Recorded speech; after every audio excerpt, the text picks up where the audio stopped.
What's up? Welcome to Scouting 101. I'm quality control coach Grant Cohn. This is regular coach Noah Johnston, and today we're scouts. And Jack and I have been talking a lot about quarterbacks recently. Coach and I are going to be talking about DBs today. Corners, safeties, which is kind of my favorite position. It seems to me, what do you think? It seems to me that the NFL is obsessed with defensive linemen and wide receivers. And to me, I'm more into offensive linemen and cornerbacks because I think there are fewer good ones. It's harder to play the position, and they're reactive. They're reacting to the athlete in front of them, which makes it so tough. If you can find a good one, you got to get a good one. That's the way I look at it. I do think I am a guy that does feel a strong defensive line is the way to build your team. I was fortunate to when I had really good defense, it was primarily because I had four really good guys up front. However, I think a secondary is really important. We've talked about before on how this game has so many advantages toward the offense, for the quarterback, for the receivers. So to me, we've talked about before how the game is much easier for receivers, which conversely makes it so much more difficult for the corners. Exactly. So it does make a great corner, good corners, very important. I still believe I would build up front, but that's not to say that I wouldn't put a priority on corner too. Absolutely. If you can get those big guys up front, they make everyone's job easier. The coordinator's job, the DB's job. Absolutely. So let's talk DBs though. Let's start with corners. What are the traits the Niners should look for in cornerbacks?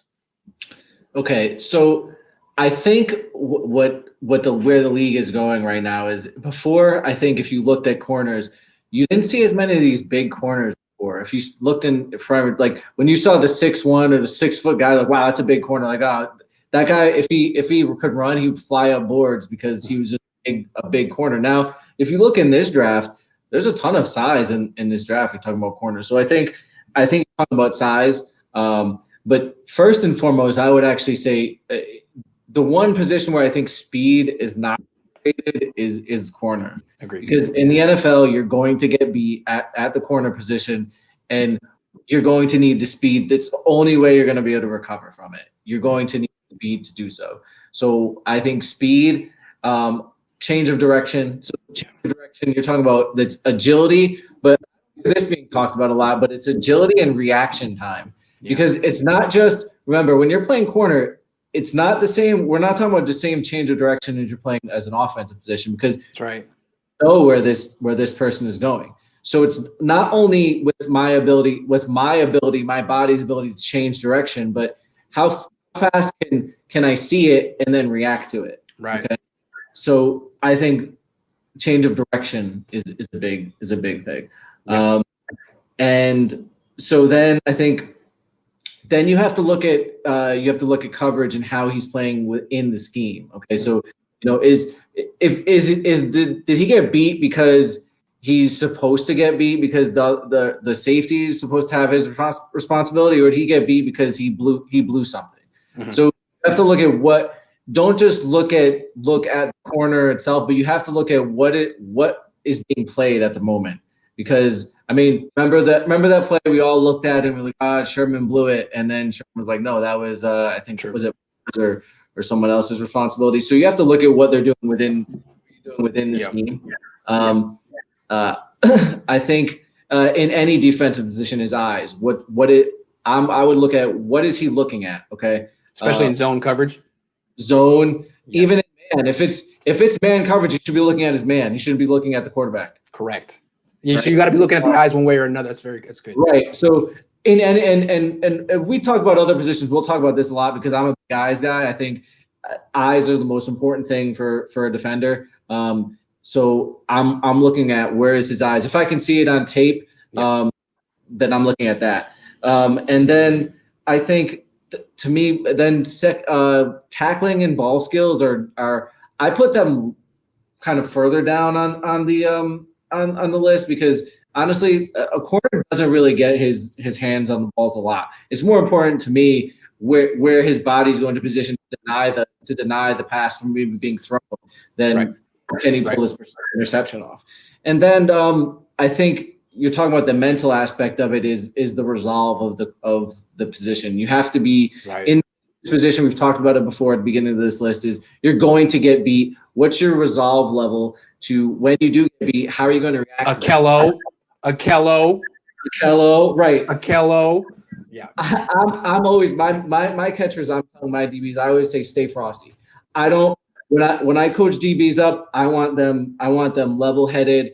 If they blow something, I'm not in their face. I just want them to know what I want them to understand what happened, and then be able to move on and get on from it. Because if you can't let the same play beat you over and over and over again, especially at corner, and in the NFL, you're going to get beat. And then right tight end is confidence. Yes. Corners we've seen all-time corners are just their confidence level is just like Sherman, Verrett. They're all super. Yeah. You have to be. You. It's almost like you can't even believe that you even gotten beat. I know you laugh a lot. Like it's the same in baseball. Like good hitters, they still get out 70% of the time, but every time they get into the batter's box, they have this confidence and look like I'm gonna get a hit, and if I don't get a hit, it's because of some fluke accident. It's the same thing. Right. Yeah. It's kind of how we talk about if you've talked about it's not okay for Brady to act the way he is, but you understand that that's part of his mentality. He's so competitive that he can't even shake a guy's hand after the game. If he loses, right? If he loses, he takes losses so hard, right? Right. So for the corners to be that confident that they can't that they're going to be able to recover from being beat, they almost have to be that arrogant to say, hey. Like it's impossible for me to get beat. Oh, I didn't blow that coverage. That was the grass. Right. So let me summarize.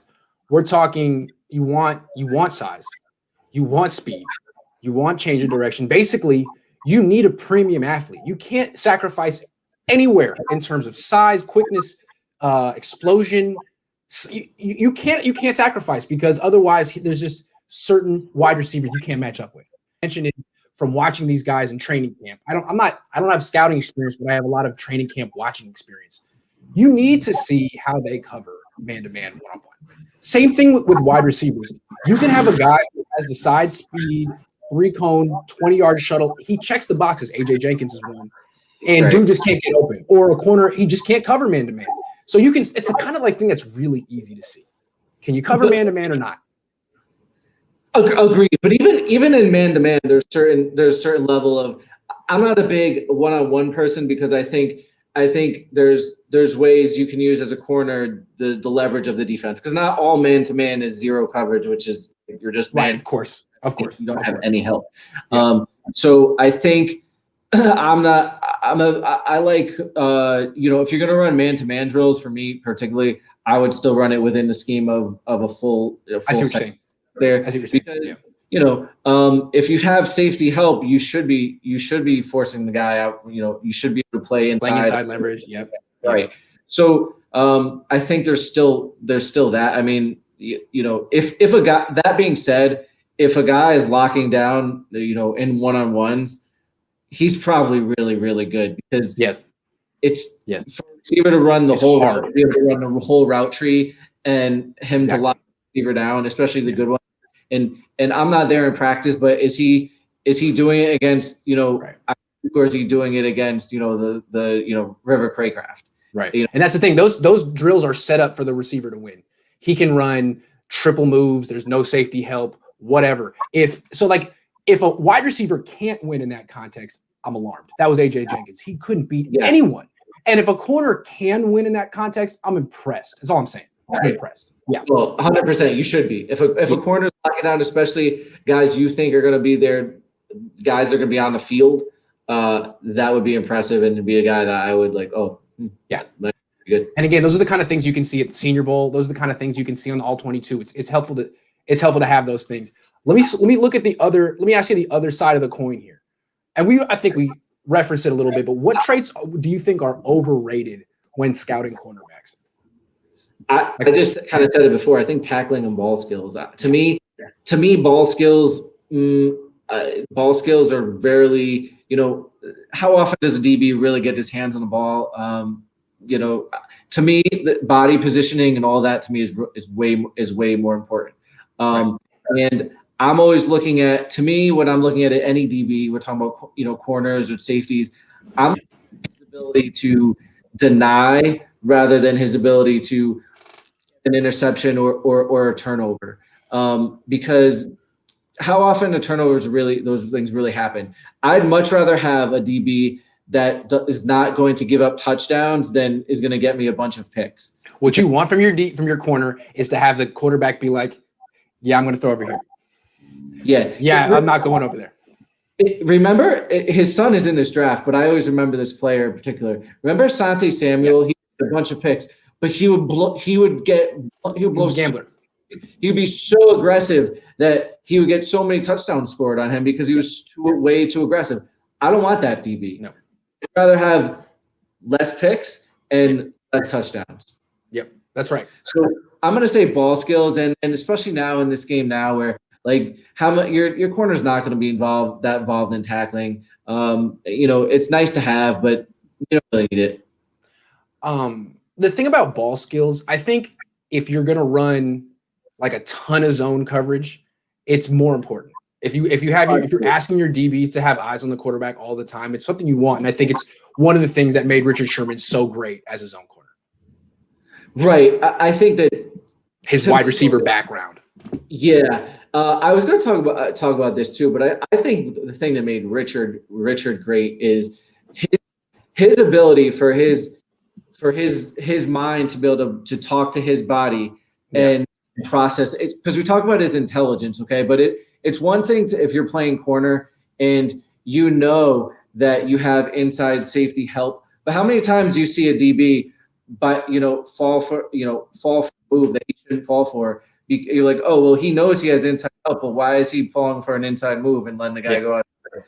Because he can't make that connection instantaneously to his mind and say, hey, I have inside help, and deny his body for just reacting to that move. Because it's not a thought, it's a reaction. Yeah, Richard can control his reaction to that. It's so impressive as an athlete. I think he's super intelligent, but he has a control of his body that it's just superb. His muscle memory is unreal. His muscle memory is smart. Yeah. That's interesting. The other thing about physicality, I'm totally there with you. And last year, my favorite corner in the draft was Henderson from Florida. I thought he was the best athlete, the fastest, the most fluid mover. And everyone was like, well, look at this one clip where he didn't tackle a dude. I was like, I don't care. I don't care at all. To me, your corners aren't your enforcers. They're not setting the tone with their tackling. They just need to be able to wrap up, and you can teach that. You can. And if he's beat, honestly, then there's probably not going to be an opportunity for him to even make the tackle. So, maybe, but run support though. Like, how many teams even play cover 2 anymore? A lot of these guys are bailing deep anyway. You can't. Yeah. Why? Because of the middle of the field. You can't. Before, that whole cover 2 concept was built upon a safety being able to get there, and if the ball was caught, he was going to be able to lay the wood like right. John. You can't do that now. So you can play Tampa 2 or cover 2 in spots, but you can't play it as an entire red zone. But basically, you see quarters and cover 3 is taken over.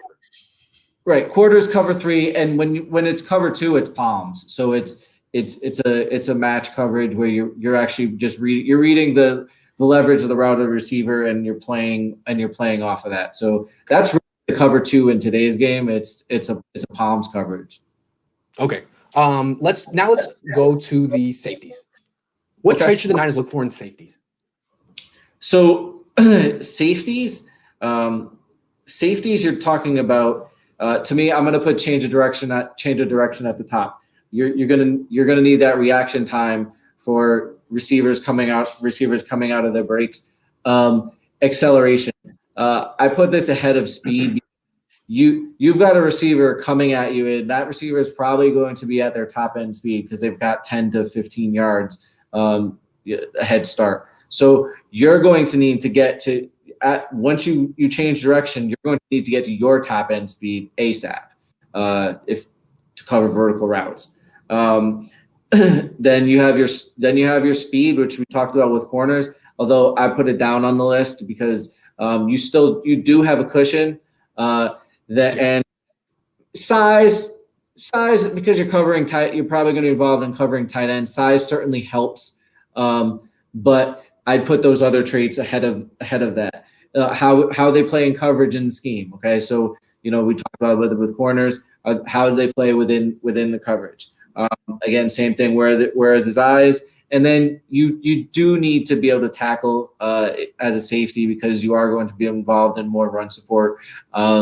And even when balls are caught, not just run support, but when balls are caught, safeties are your safety to stop the play from turning into anything bigger. And then intelligence. Safeties tend to be the quarterbacks of the secondary and will be involved in making your coverage checks. They're in the middle of the field, so they can see the entirety of formations. And then coverage versatility. As a safety, you're going to be asked to play a number of different coverage concepts. So you have to have that versatility to do that. There are NFL teams that really play one coverage. I think the last one was maybe that Seattle team from years ago. But even then, there was some variety in their scheme. So you have to have that versatility. Right. Like, can you play single high? Can you play split safety? Can you play robber? Can you play man-to-man over a tight end? Can you play man-to-man over a slot receiver? And the thing about Jimmy Ward is he can do all those things. He can. Jaquiski Tartt can do all except for the slot receiver. If only Jaquiski Tartt had the durability to match it, he'd be a Pro Bowler. And then finally, what about the turnover thing? What about the playmaker thing? Is that, again, something you can't really scout for? I think you can, but like if you look at a guy like Jimmy Ward was a playmaker in college. He really was. Yeah. So I think you can scout for that. I mean, the guy you love the guy on the Chiefs, and I did too. Thornhill. Yes, he was a playmaker in college. Juan Thornhill. Am I tripping? Juan Thornhill. Yes, Juan Thornhill. But again, did he ever come back, or did he miss the whole year? I'm not quite sure. I don't know. He was good. The thing about it is when those plays are made, if the ball's not being thrown at them or is not getting thrown at them a lot, they can't make the plays. That's the thing about secondary. Okay, it's defense. We love to say as defense coordinators, we don't want the offense reacting. We don't want to react to the offense. We want the offense reacting to us. But the nature of the game, they have the ball, so they literally have the initiative. So defense is by nature, it's reactive. So if the balls aren't being thrown at you, or then there's limited plays to be made. So I think that's why, to me, I'm looking at really positioning where the players position themselves and really are they able to play within the coverage and deny balls being even thrown before I'm even looking at can they make a play on it. Okay, what traits are overrated in safeties? I think now that strong safety role and where that heavy hitter, that's getting phased out. That's getting phased out of the game. See, to me, like when you thought of a safety as a kid, you thought the tone setter, Ronnie Lott. I mean, John Lynch, the guy who has the biggest hits on the team, even Cam Chancellor 10 years ago. And now, where has that guy gone? Joe DiMaggio. Becoming a linebacker. That's what's going on, is they're becoming linebackers. So I would say that speed is important. Speed is important, but I think you can get away with a safety that can't run like a corner if he can get to top end speed. If he has those things, his intelligence, so we can say that thumper. But then I think speed might be a little overrated. I think we talked about that before. I mean, you did with Sherman moving to free safety, if that was an idea, because you're more apt to be able to scheme around that than you can at corner. Yeah, I think what we're seeing across the board on defense, correct me if I'm wrong, is that coverage versatility, or just coverage in general, is now more important than violence. Absolutely. And that's the nature. Yeah. The nature of the game. Football used to be heavily about violence. I mean, defense in particular. It wasn't just, being in the right place, moving your feet, playing with the right leverage. It was intimidating people, hurting people. That's football. And you can't do that as much. Right. All right. Yeah. That's interesting to me. All right. Last question on the DBs. No, not second to last question. Why do you think the Niners have been so unsuccessful drafting corners the past 20 years? I mean, I can't think. I mean, they developed Tremaine Brock. Chris Culliver was cool for a couple of years. Akello Witherspoon. I mean, really, they just haven't done it. Why do you think that is? I think, and I'm doing a study on this, but if you check the numbers, I think the majority of the really good corners are first round picks. And if you don't Why is that? Why is that? Because you need those physical, elite physical traits to be a really good corner. There's a few of them that don't have them that can. Like Sherman, who fell to the fifth, but he was good in zone. All that kind of stuff. Josh Norman, I think, was a third. Maybe I think he was a third round pick. He was like around 4.5, 4.5-ish or whatever. But the majority of them, they're drafted in the first round. So because you need those physical traits, and if you have them, it's like, well, boom, guy ran a 4.39, boom, boom, boom. Yep, all right, first round. Right. Yep. That's not to say that they can't bust, and that's all they need. But they do need a lot of busts. Yep. Right. You have to run. You must have to run a 4.39 because, like I said, you're going to get beat. So you can only physically be able to recover from that. Like you need that makeup speed. Yeah. Right. Richard Sherman can't recover from getting beat, but Marshawn Lattimore can. Jason Verrett can. Yeah. What has made Sherman great? He just doesn't allow himself to get beat. Right. Absolutely. And he's protected from playing man coverage too much. In his career, when he was younger, he could do it pretty well. But I still remember, I think it was 2014, when they were really good. They lost to the Chargers, and he was in man coverage a lot, and they just kept running him on crossing routes and crossing stop, going back the other way, and it's not his game. Not his game. Right. Anyway, so yeah, they need to be more with the corners. They need to make a more concerted effort to draft them higher. If you're trying to find the next Tremaine Brock, it's hard, man. This year is a great year to do it. I mean, the stars almost aligned for the Niners this year because their needs, this draft really does fit their needs. I mean, they need corners, they need safeties, and this draft is chock full of corners. I think the safeties are really good in the mid round, and they need an edge guy, not to get off topic, but they need an edge guy, and this draft has edge guys in it's not great on the top end, but in the middle, it's there. Oh wow. Okay. One more DB question. Following up with what you just said, should the Niners take a cornerback at 12? Or with their first pick, however you want to maneuver?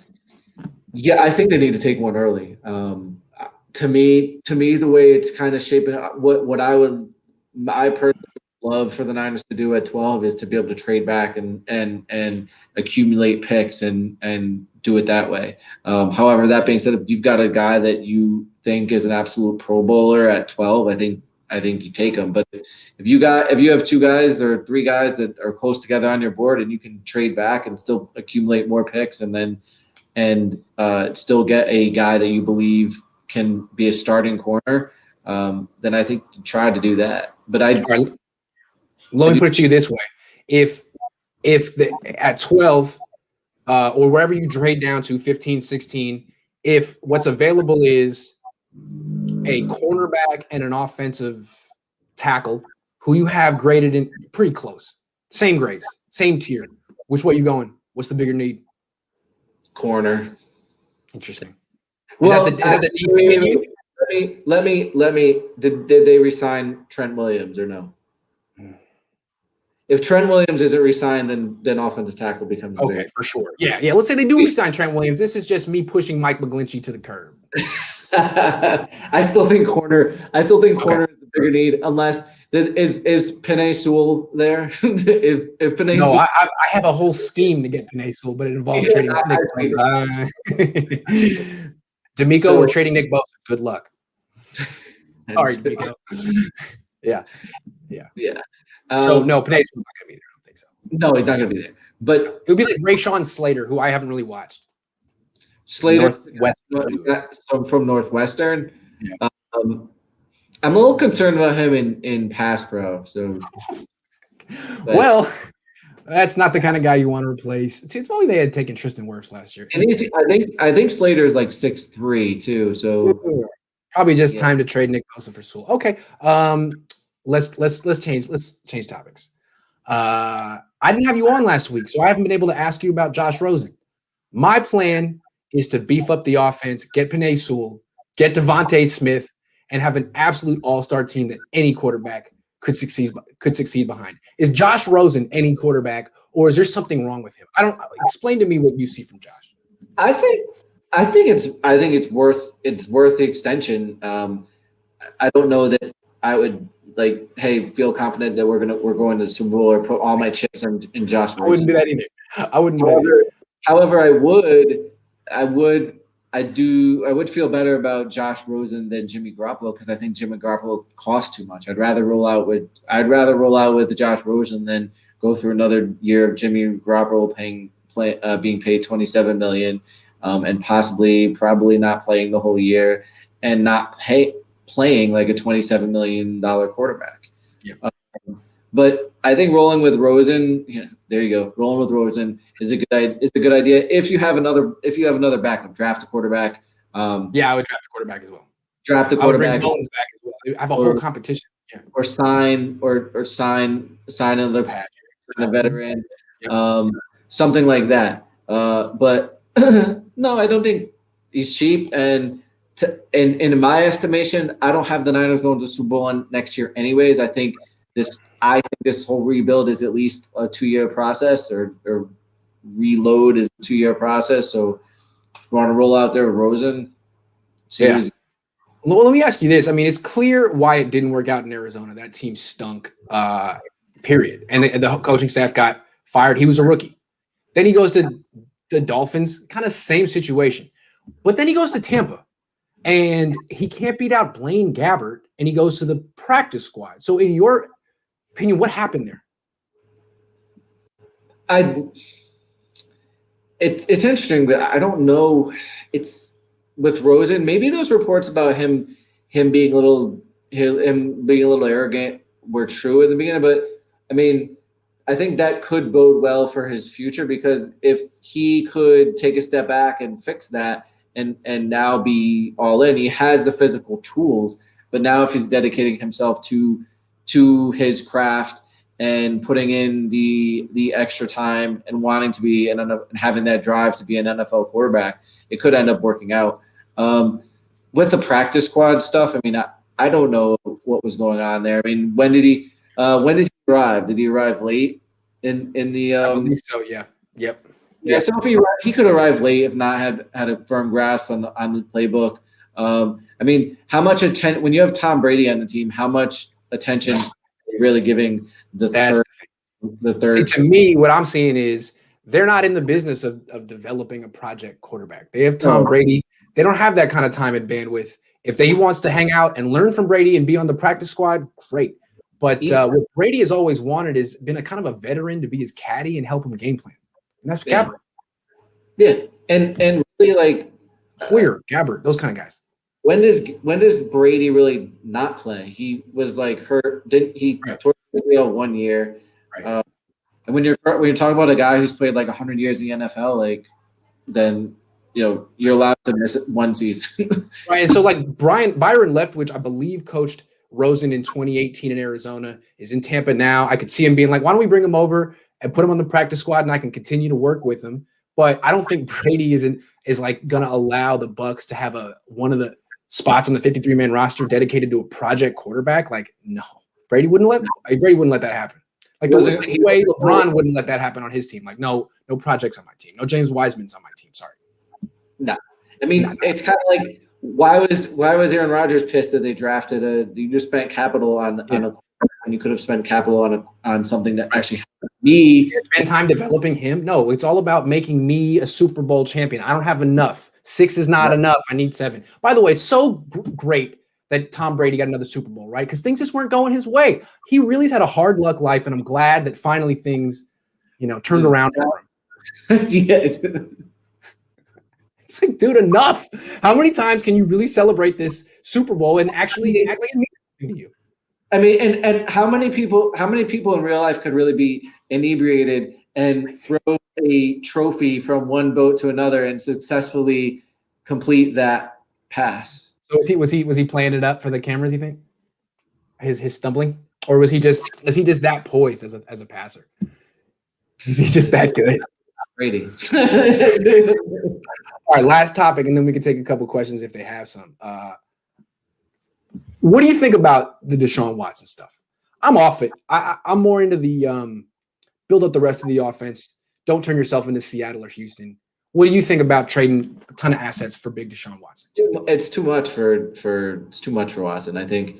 I mean, listen, if Bill O'Brien was still there and he was going to give you Watson for like a 2 for like okay, yeah, let's do it. But it's just it's too much. Like the thing about it is, yes, you need a franchise quarterback to win a Super Bowl.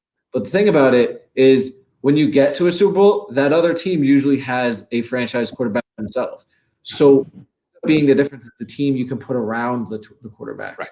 And if you give all that up for Watson, you're not going to be able to put that team around him. Your first round picks, you're not going to be. You're going to need cheap labor. Okay, so you're going to need those first rounders to help build that team around him. If you're going to give up a player, you're going to need Nick Bosa, because you also need a pass rusher to win a Super Bowl. You also need a good pass protection to win a Super Bowl. Yes, you do. Right? Yes. Like, Patrick and Mahomes Tampa had all that. Yes, they did. So, you're basically robbing Peter to pay Paul. Like, you just got the quarterback where you just gave up everything to get the team to get there. What are we? So are we Houston now, or are we Seattle? Best case scenario. I don't know. It's not. I don't think it's a winning strategy. It's you get 10-6 every year, 9-7. That's great, but is that what you want? I don't know. The Desean Watson, if that move was made, it would only pay out in the possible Super Bowl wins 5-6 years down the road, when you get all your and maybe he's on his second contract. Maybe it's less. But at that point, like, what if he wants out of the organization because you're losing, or you're not getting far in the playoffs, or he's not happy, because he's not happy right now. I know it's different. There's certain reasons I think why he's unhappy there, but really wanted to wait 6 years. I mean, I'm pretty sure Kyle Shanahan doesn't. Well, Botan's asking if you think a Desean Watson trade can be any good for the team in the long term. That's what you're saying. Like, theoretically, down the line, it could be fine. 5-6 years. I think the only team I think that it would work for would be like Dallas, because their GM is not going to go anywhere. It's Jerry Jones, so he's not going to get fired. So yeah, I'll suck right now, and then 5-6 years down the road, like, I'll have all my draft picks back, and then I can refill it. And I'm not worried about getting fired, because I can hang on for 5 or 6 years. Now, I guess a younger Jerry Jones, because I think he probably feels the pressure now that he needs to get things done. Yeah. True. It's not that he's going to get fired, it's just that he's older. Yeah. He's got the time taken on him. Here's the thing with Watson I've been thinking about a lot. Like, if Watson was such a great trade target, wouldn't the Patriots want him? They need a quarterback. They have picks. They have cap space. Wouldn't they be interested? But no, that's a move they would never make, right? No, the Patriots wouldn't make that. They wouldn't make that. But they're interested in, they're not going to pay all that capital for that. No, because it's, from their perspective, it's stupid. It's ridiculous. It's a team sport. They would never do that. They would be quicker to trade a guy like that for picks than to trade for him. I would rather give up multiple first rounders for for Zach Wilson than for Watson. I know he's an unproven product, but I'm going to get him for 5 or 6 years on a cheap rookie deal. Okay, so and on top of that, look, I can't wait to see what happens with Wentz, if they actually get first rounders for him or not, or whatever. If they do, like, why not pull a move off like that? Because you can just then if it doesn't work out with Wilson, some guys can be like, oh, I can make that work, and then give you back your first rounder, and then you can move on and get something else. Yeah, I agree. So, trading picks for the right to pay a quarterback $37 million a year, it's not for me. Not that I'm for it, that I think the Niners should give the farm for Wilson, even though I like him. But I would rather do that than trade for Watson, because I think it's going to be way too much, and you're going to have him on a big deal, and you're not going to be able to build a team around him. Do you know anything about the Niners' new secondary coach, Undlin, or whatever his name is, and James Betcher, the defensive senior assistant? You know anything about them? I don't know those names. I did know I did know about the former coach, not this one, but the previous one that went on to be the co-defensive coordinator at Ohio State, and then I think now he's the head coach at Boston College. But these guys I don't really know about. I think so far I would say that I would feel confident about their last secondary coach hires have been pretty good. So you'd like continuity at that position, but it seems like they've done a pretty good job at hiring those guys. So I would feel good about them. Where did let me tell you about Betcher a little bit. Let me tell you Betcher's background, because I think he's more important. He broke into the NFL in 2012 with Bruce Arians on the Colts. That team when Arians was the what was he? He was the interim coach because Chuck Pagano had cancer. So that was his first job. And then he goes with Arians to Arizona in 2013 and is the outside linebacker coach for 2 years under Bowles. So he's been educated by Todd Bowles. Then Bowles leaves to become the Jets head coach in 2015. Betcher becomes a defensive coordinator on the Cardinals for 3 seasons. So he was Arians' DC from 15 to 17. Arians left. He went and became the defensive coordinator for the Giants, Betcher, for 2 years. I remember. And then he took last year off, and now he's with the Niners. That's Betcher. So he has experience with Patrick Peterson, Tyrann Mathieu. He's got some experience with some good DBs. And he has coordinator experience. So sometimes that can help, because now you can see the whole picture. You're not just limited to your one position role. And it seems like he's had, from what you just showed me, it seems like he's had some scheme versatility, because he started in that Colts defense. I believe Pagano is he's a Ravens guy, heavy man, heavy zero man, no help. Right. Yep. Then, which is something you don't see very much from Saleh. Right. Yeah. Which is not terrible. It's not. Oh, it's just different. Yeah. A little more aggressive. Yeah. Whoever, when you're a new DC, you just have to be, as long as he's himself, with schemes he implements and makes everything fit together, then I think it'll work out. Well, what about Undlin? Are they split between safeties and corners, or is one the assistant coach and the other the secondary coach? Just a second.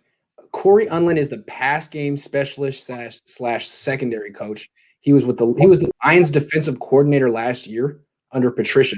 He was the Eagles DB coach from 15 to 19, I guess, with Jim Schwartz. He was the Denver Broncos DB coach from 13 to 14. Must have been under Wade Phillips, or could have been John Fox. I forget. Broncos quality control, Jaguars DB coach. He's been around a long time. Really has been. Yeah. I think what they're doing is kind of the opposite. It's kind of what you want, what Kyle Shanahan to do, is bring in guys that might have different ideas and allow a sounding board for their new defense coordinator who has yet to be a defense coordinator. So they're bringing in guys that have experience with that. 2 guys. Yeah. This guy Undlin was the DC with the Lions last year. Betcher's been a DC for 2 teams. Yeah, it's interesting. Yeah. So it seems to me that's what they're doing. They're bringing in guys with experience to help their green DC out. So you got one guy who's been really schooled under Jim Schwartz in Unland. The other guy who was schooled under Todd Bowles, two defensive coordinators who are best in the game and are different than Robert Saleh.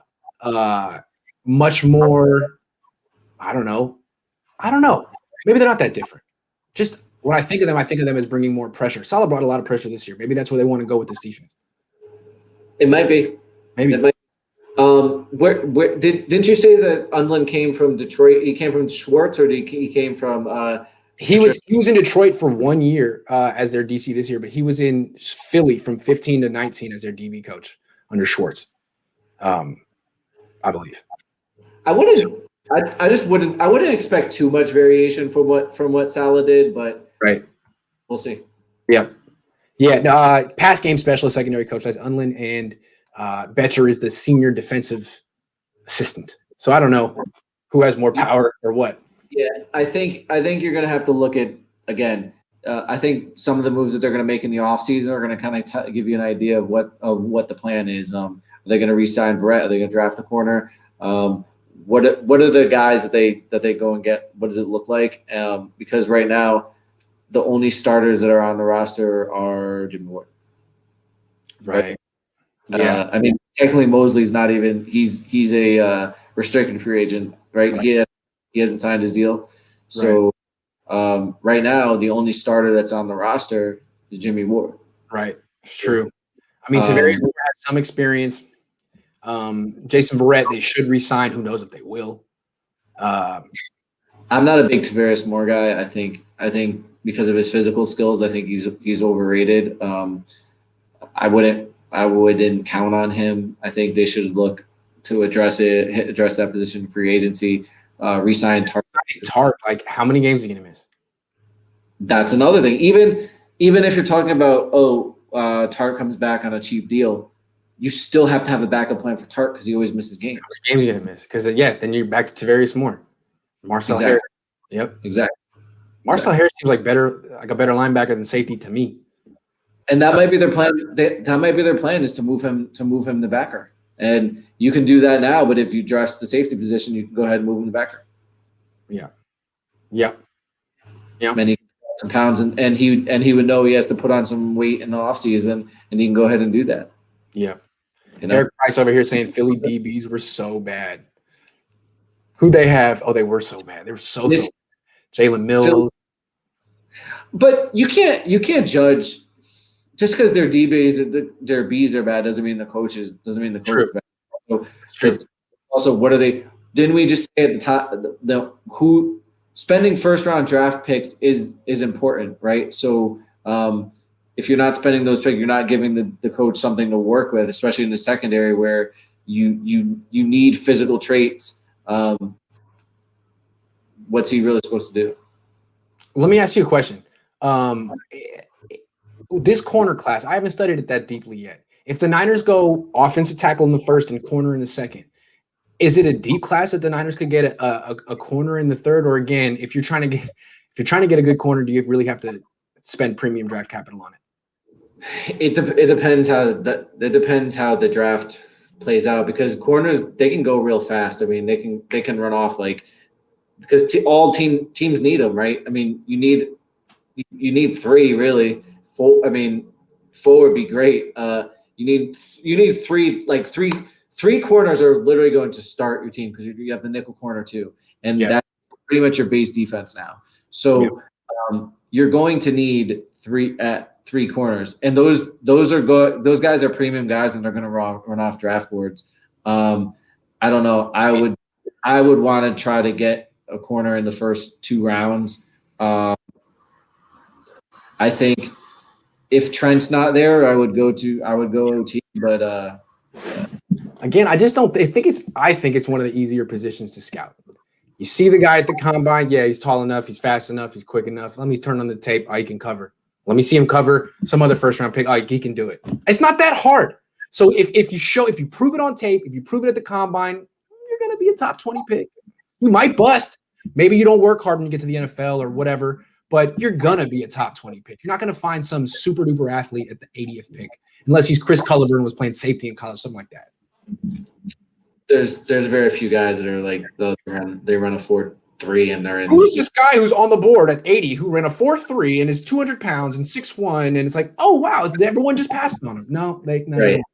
Normally what happens when they have the combine is there's guys that are rated, in the fourth round or the third round, and all of a sudden they run an unexpected 4.3 or and they start jumping up boards because, okay, look at that speed.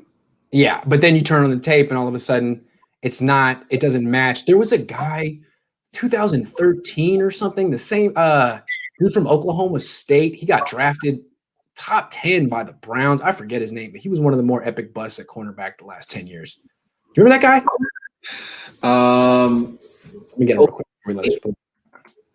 Yeah, the thing about anything in the draft is you just got to make sure the tape matches up. When you talk about 40 speeds and all that, just have to match up with the tape. If you see the speed on Preston tape, Preston Gilbert, I think I do remember Justin Gilbert. Yeah, Justin Gilbert. I do remember that name. He was big, fast. I think he returned kicks too. He just wasn't that great in coverage. Yeah, wasn't the Niners also had they had a first round bust from Oklahoma State at corner, right? Years ago. Oh, wide receiver, Sean Woods. No, R.W. McQuarters. Oh, R.W. McQuarters. Was that 1997? I was 9. Yeah. I remember when they drafted that guy, I think at 9 years old being like, a guy with a name like R.W. McQuarters just isn't going to work out. And he's not going high, and he's not going that high today because he was like 5'9", 5'8". Back then, if you could move and you were 5'9", 5'8", who cares? But now with all these with 5'8", who cares? But yeah. Now. And the other thing that I will say with size, I think size tends to bother big receivers because, in my experience, from what I've seen, is big receivers aren't used to be. What they're used to is just mossing everybody a bit and those smaller DBs.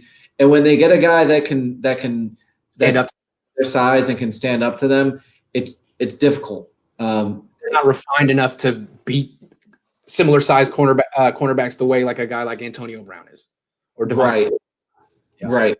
So I will say that about big DBs. So if you can even have a smaller guy that can move and a bigger guy that can handle a bigger receiver, that might be ideal because then you can place your bigger guy on the bigger receiver and give him a little more problems. Because the bigger receivers, there's a few of them, but they tend to not be able to change direction as quickly as the DK Metcalf. I mean, he's exactly what we're thinking of, and he's the big receiver the Niners have to match up with because he's in their division, and as good as Jason Verrett is, he can't match up with DK Metcalf. So if the Niners were to take a corner in round 1, you'd have to think you're not drafting him to cover DK Metcalf, but you have to ask the question: can he cover DK? That's right. The Niners are at. And I mean in the NFC West, you also have DeAndre Hopkins, who's I think he's 6'1", 6'2", but he plays like he's 6'4". So he is a big physical receiver. Yes. So Brett did a good job against him, but again, that's because Brett plays pretty big for a 5'9" dude as well. You need to have that physicality and stuff. So when we're looking at these corners this year, my question with Surtain, who I think everyone thinks is the best, I've been studying other people, and I notice him a lot because I watch a lot of Alabama defense, and he's not super big. I don't think he's small, but I've seen him lose at the catch point a few times. I'm interested to see him a little bit more. He's not exactly Charles Woodson. Yeah, Saban's corners tend to not pan out. Marlon Humphrey was good, but everyone else. Yeah, and Miller. The thing about Saban's corner, they tend to have the physical traits, but then when they get to the league, I mean, they haven't really panned out. Drake Kirkpatrick has stuck around, but he's not been elite. What is it about Saban's corners? Well, I don't know what's being taught in the NFL, but I will tell you this: that Saban does not teach backpedal. Right. He's against it. He doesn't believe in it. So if if NFL teams are asking these corners to backpedal and these Alabama corners are coming out of it, they haven't had it for 3 to 4 years because he's not teaching it. He doesn't believe in it. I see. So they teach press and press scale. Yeah, he's a match guy. So he will play some press, but he's not. He's a slide technique guy. He doesn't believe in back. I don't even know what that means. Yeah. Well, I'm sorry. Can you explain that to the people watching? Because I don't even know what that means. So they're going instead of backpedaling, you're going to position your body so you're turned toward the offense, and you're going to kind of shuffle, and then you'll baseball turn with the receiver. Saban believes that backpedal is an unnatural concept, and it's just very difficult for a body to do. So why even ask them to do it when the baseball turn is much more natural, and athletes have it's more comfortable for them. Okay, and that works for him, but there still are some defensive coordinators in the NFL who require some backpedaling on certain coverages. And if you're requiring backpedaling, then I don't know you want to take an Alabama corner because you're not going to see them do it. I see. Like LSU has put out so many NFL corners because LSU in the past has taught backpedaling. I see. So they just teach all the fundamentals at LSU, and at Alabama, Saban has his own view, and it works for him, but it doesn't necessarily work for the kids' futures. Yeah, I mean they put out a ton of NFL corner. I mean they go in the first round. They just haven't had. I can't recall what and last. Marlon Humphrey is the exception. He's pretty good in Baltimore. Other than him, right. But they've all gone in the first round. They just haven't panned out to be Pro Bowl or even hang on to starting roles. Minka's good, but he's a safety. Safety, no safeties. The safety plays has been pretty good. Who's on the Giants? I mean, he's kind of more of a thumper now. Oh yeah, Landon Collins. Yeah, he was good in the beginning. Yes. So next time we come on next week, we'll have some specific names for you guys and some film. We got a lot of time. Horn and Farley are the guys we want, preferably. Sorry, I didn't see that. Sorry, hold on. He said Horn and Farley are the guys we want, preferably Horn. Also, guys like Adebo from Stanford and Lenoir from Oregon later in the draft to pair with Horn would be ideal. Those are the guys we look at. Yeah. I do like. I have seen something on Farley. They're all again. This class is littered with corner talent. I am aware about Adebo. I think that was. Is it Adebo? Is that how his name? I don't know how to pronounce anyone's name.